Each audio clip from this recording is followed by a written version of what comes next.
So I had this experience when I was in college. I went to the play Hamlet at my university, and I sat in the very front row. And during the play, the character Hamlet, he knelt right in front of me, and he pointed at me, and he said, "Get thee to a nunnery." And I thought, oh no, God, are you calling me to religious life? Like, I want to follow you, I want to do your will, but religious life? I don't know about you. I don't know if you ever felt resistant or hesitant that God was calling you to something. Maybe you refused God entirely, or maybe you simply felt you didn't have what it took. Well, you and I are surrounded by a great cloud of witnesses who have experienced the same thing. God has called people like you and me to the extraordinary, to the full and abundant life that He has for us, simply by realizing that God is with us. So one of my favorite stories is Moses of the Old Testament, and how God used Moses to lead the Israelites out of Egypt to the promised land. Moses didn't feel like he had what he took. He felt hesitant.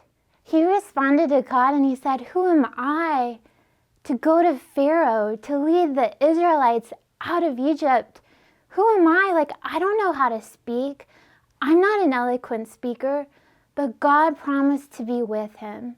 God promised to give him the words to speak. And so God began to lead the Israelites out of Egypt to the promised land. And it was always step by step in stages.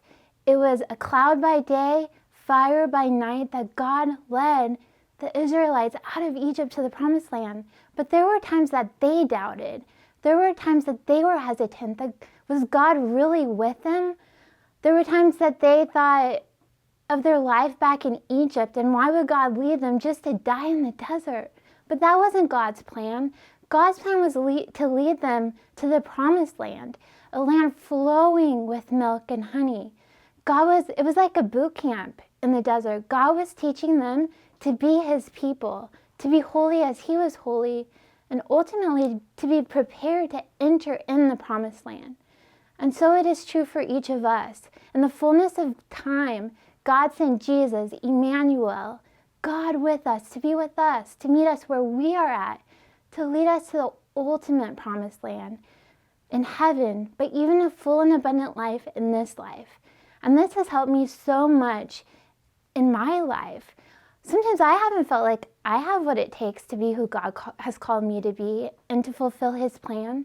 But hearing about the story of Moses, that God will provide. He will give me the words to speak.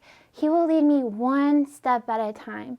There's been times that I've been hesitant or resisted in God's plan. I remember being invited to the Catholic Church after having a huge conversion in high school.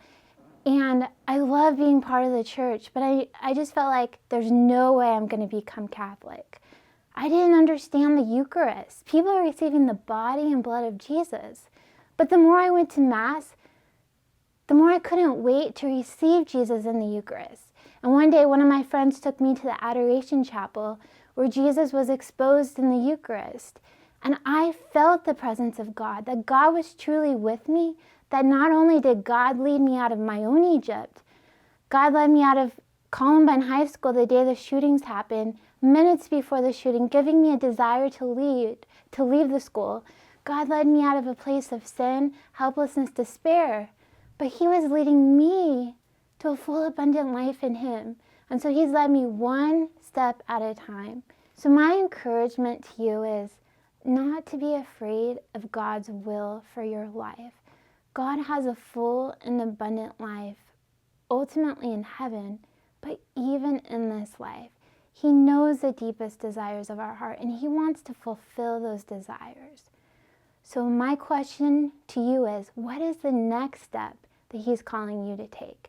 We don't have to figure out our whole life's journey, but what is that one next step?